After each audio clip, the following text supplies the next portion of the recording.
Asalaamu calaykum waraxmatullaahi wabarakaatu asxaabey kusoo dhawaada horumari madbaqaaga janal asxaabey waan idin salaamay meel kastood kala joogtaan kheyr iyo nimco iyo barwaaqo ilaahay ha idin siiyo hana idinku sugo insha allah kheyr baan ku suganaa idinkana kheyr baan idin rajeynayaa wixii howlo jirjirana ilaahay ha inoo yasiro oo ha inoo sakhro biidmillaahi kariim maanta waxaan isla eegaynaa amaan isla wadaagaynaa taxliyo maasha allah waa macmacaan aad iyo aad u wanaagsan markaas taxliyada dee carabahaas iyo turkiga iyo dhulkaas inagaga timid insha allah ka faa'iidaysi wanaagsan dadkii macmacaanka jeclaa kusoo dhawaada ayaan idin leeyahay aan isla aadno dabka dushiisa ugu horreynba waxaan soo saaray distidan dabka waxaan ku shubayaa 2 bakeeri oo shaaha qiyaas ahaan 2 bakeeri shaah oo caano ah indhaha ka qiyaas anigu laakiin qiyaasta waa intaas waxaan ku daray mulqaacad sonkora mulqaacada yar ee sonkortaan ku daray qofkii rabaa wuu kasii siyaadsan karaa kii aan macaankaba rabina wuu ka dayn karaa waxaan ku daray oo kale mulqaacada haafkeed oo kafay ah mulqaacada yar bunka muggeed weeyaan laakiin tan waa tii ka rooneedoo haaf baan kasoo dhigay qofkii doona ku kordhisan karaa kafeygan isticmaalna kaas weeye niskafeyga xitaa qofkii raba ama haystaa wuu isticmaalayaa macnaha waxaan u jeedaa ayi kafey aad haysatid ayaad isticmaali kartaa intaas baan dabkii inoo saaran oo dabkiinu inoogu shidan yahay markay isdhex gasho intaas isla kululaato waxaynu soo qaadanay madeebadan waxaynu ku shubaynaa buskudkan qofkii aan haynin abwaladkeeniba kareemku ka reebayaa dabeetna sanoo kale wuu noqonayaa ayi buskud qofku uu haysto ayuu ka dhigi karaa ma uu jecel yahay dookhiisa anugu laakiin maanta kan qalalan ayaan son ka dhigay ayaan ku sameynayaa markaan madeebadii buskudkii kusoo shubay caanihii iyo kafeygii aan isku soo kululeynay sonkortii ayaan kusoo dul shubay saad arkaysaanba dabeetna waan isku dhex walaaqayaa waxa qofka madrabka haysta madrabku ku qasayaa qofkii mulqaacada haystana mulqaacada ayuu sidaa aan imikaba ugu qasaayo uu ugu qasayaa ilaa ay isdhex gelayaan buskudkii caanaha dee inagu soomaali ahaan waynu isku qooshnaayo waynu cabnaayo wanaga iska cabnaa laakiin hadda sidii cabitaanka maaha wuu ka adag yahay waa sidii cunitaanka saasaan sameynayaa marka saa iskugu walaaqo uu si fiican isku dhex galo waxaan geynayaa talaagada waxoogaa kusoo jiraya insha allah biidmillaahi kariim markuu waxoogaa talaagadii ilaa 15 daqiiqo 20 daqiiqo intaad howlaha kale dhan soo dhammaysanaysa dee ayuu talaagada kuugu jirayaa markaas talaagadana xagga sare freezerka maaha xagga hoose caadiga ee normalka ah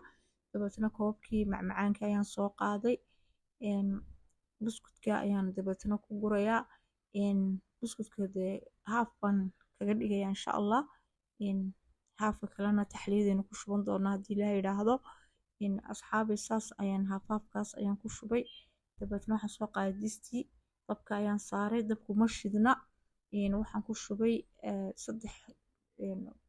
halkii koob oo kashaaha ah oo caano ah iyo waxaan ku daray sonkor sonkortuna waxa weeyaan iyaduna 3 mulqaacadood waxaan ku darayaa binij yar oo milixa amba mulqaacada caaradeeda yare hore oo milixa waxaan kusoo darayaa nashadii 2 mulqaacadood oo buuxa oo nasha ah ayaan kusoo darayaa nasho ama maizeno ama cornstarch ama corn flour intaas ba iyada iskale laakiin waxaasoo la isku soo daray afkeena waxaanu ku naqaanaa warangeenu u naqaanaa haddaba dabkii anoo shidin ayaan intii horta isku walaaqayaa quldada ka saarayaa wax alla wixii kotolaad ama qulda ah ee ku jirta ayaan ka saarayaa waana isdhex gelinayaa caanihii iyo nashadii iyo sonkortii isku milmaya intii markaan isku milay waxaan kusoo daray mulqaacada muggeed oo kafay ah ayaan kusoo daray markaan kusoo daray intiina saas iskugu walaaqay wada dhex geliyo dabkaan ku shiday dabkii markaan ku shiday waxoogaa yar saarnaydan wataa maasha allah si wanaagsan ayay inoo tahay qawaamkeedu lagama sheekeeyaan urta kafeyga maasha allah cirkaasay maraysaa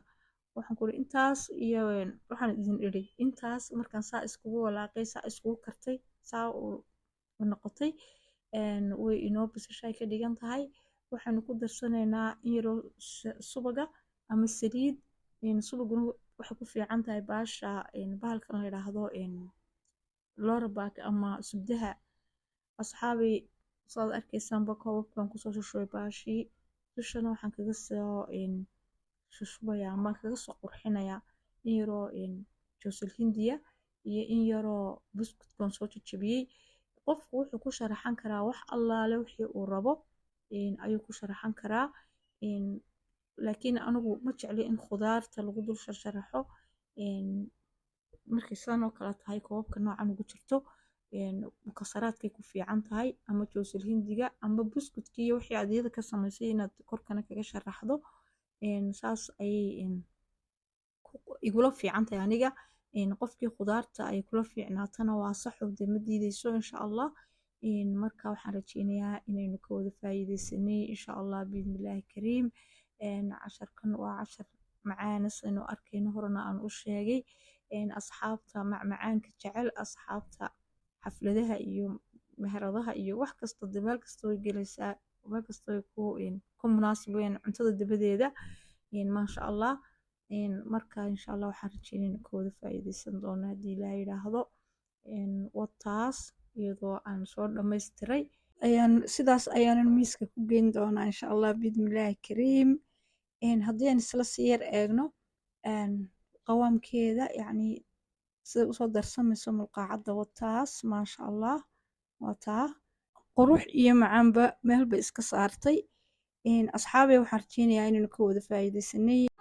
Sidaas iyo waxaan idinku dhaafayaa amaano allah iyo casharo dambe oo xiiso badan insha allah. Wassalaamu calaykum waraxmatullaahi wabarakaatu.